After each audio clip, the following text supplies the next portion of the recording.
Well, you've heard the numbers by now. More than 81 million people are traveling this week. Thanksgiving, one of the busiest periods of the entire year, the busiest travel periods, and we want to help you navigate as smoothly as possible. So Skylar McKinley with AAA here to answer your travel questions, your nagging travel questions. Thanks for joining us. Of course. Appreciate it. So let's talk about Colorado's travel forecast. How many people are we expecting compared to the rest of the country? Look, broadly, it's going to be busy out there. We know that Colorado has a selection bias when it comes to travelers because we're a relatively high attainment state. So folks are traveling to Colorado.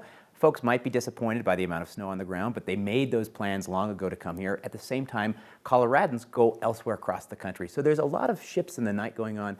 I like to joke it's pretty funny. On the way up to I-70, you see a lot of traffic, but walking around downtown Denver on the night before Thanksgiving or Thanksgiving Day, it's pretty quiet. And that's sort of the tension, where folks go elsewhere, typically to the high country or their home. It'd be so nice if we could get just everybody to meet in the middle, right? Come here, join us here. We've been watching DIA, pretty smooth so far, haven't seen many problems. Yep. What are we expecting? Are we expecting it to stay like that? You know what's fascinating is the rise of air travel for Thanksgiving is a going concern. So since 2019, air travel over Thanksgiving has grown by 15% in AAA data. This used to be a hop in the car, go to grandma's house kind of holiday. Now folks take longer trips. We see that bear out. The good news is Denver International Airport's a world-class airport. We have the capacity to manage. The downside is that because there's so many folks traveling so often, any issue anywhere else in the travel system can create those hiccups. So we haven't seen those long delays and cancellations that you sometimes see at Thanksgiving. We're probably past the worst of it ahead of the holiday now, but look to that Sunday after, because that's when you might see some of those choke points, depending on what goes on at other airports. Makes sense. 90% of people traveling are going to do it by road. That's right. Right? So what are the best times to drive to and from?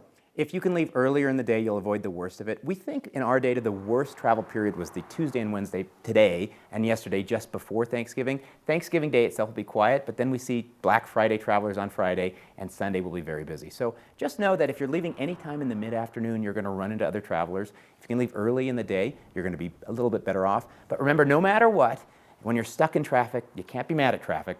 You are traffic. Yeah, you're the problem. Yeah.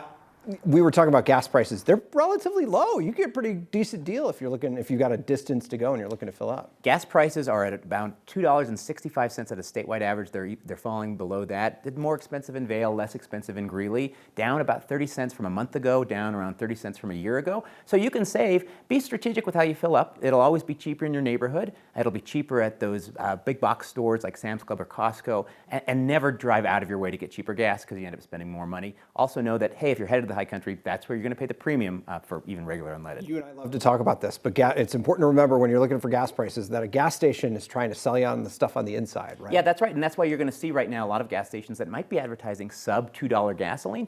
That's great, but it's marketing. They want to get you to their gas station so you can pop in, get a soda, get a hot dog, get something where the margins are. That's how the gas business works, surprisingly. It's a doorbuster. Yeah. All right, Skylar McKinley from AAA, we appreciate it. Thanks so much for coming in.